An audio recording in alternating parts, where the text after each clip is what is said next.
शिक्षक अभाव जोगु जिला शिक्षा अधिकारी द्वारस्थ हेले स्कूल कमिटी। राज्य सरकार ग्रामांचल में शिक्षा को गुरुत्व दि जाइथिबा बेले सर्वशिक्षा अभियान माध्यम विद्यालय मुहा करबा पई कोटी कोटी टंका खर्च करुछंती,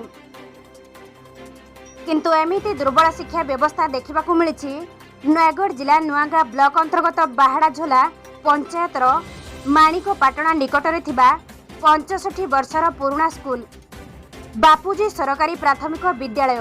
एठी प्रथम रु पंचम श्रेणी रे 103 जन छात्र छात्री पढ़ुथिबा बेले अभिभावक एवं चिंतार पड़छंती।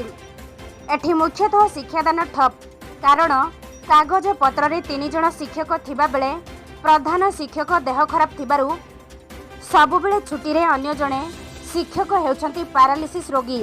एकमात्र आदिवासी शिक्षकों द्वारा चली 103 पिलांको शिक्षादान व्यवस्था।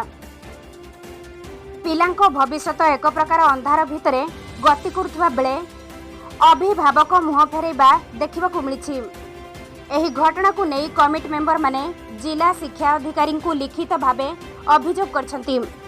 देखा जाऊ जिला अधिकारी अंकुर बारिक कौन पदक्षेप नौछंती देखा बाकी रहिला। हाँ कौन हिचा जी नो आडस्तलो आज आसलु बापूजी स्कूल प्राथमिक विद्यालय रे टीचर नाहांती, जेहेतु 3टा टीचर अछंती, 3टार 2 जण रोगाकांत, जणे टीचर पढ़ाउछंती। आउ मु नुआगाँ ब्लॉक तरफ डी ऑफिस की आसली। सार कहले सार मु दरखास्त लिखित आकार दिया है। सार कहले बुझिए बोली टीचर जणे देबे। स्कूल केते पिला अछि? स्कूल रे 103 पिला अछि। 103 पिला को केते जण मास्टर? 3 जण मास्टर अछंती। 4 जण रहिया कथा।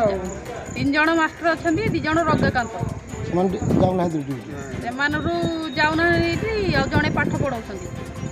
पिला माने पढारे बहुत असुविधा सम्मुखीन। ठीक अछि। हम परिचयटा कोन?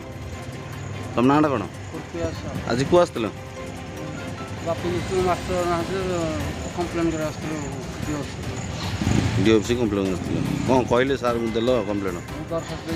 कोन हेछि तमरो कोन कोथि कंप्लेन आस्तल? मास्टर नाते। मास्टर नाले केते जण पिला केते मास्टर अछंती? 103 पिला 3 जण को 2 जण रोगाकांत जण पढछन जा। पिला हैरान होतन पाठ पढिया को। हां सेथि आस्तल सार देखा गलो कोन कहले सार? सार गुड मास्टर सब कहला कहजंती। ओहो। नयगढ़ जिला नुआगाँ ब्लॉक रु भवानी प्रसाद देव को रिपोर्ट, नयगढ़ टुडे न्यूज। अधिक खबर जानिबा पई आम नयगढ़ टुडे न्यूज चैनल को लाइक शेयर करने आम यूट्यूब चैनल को सब्सक्राइब करंतु।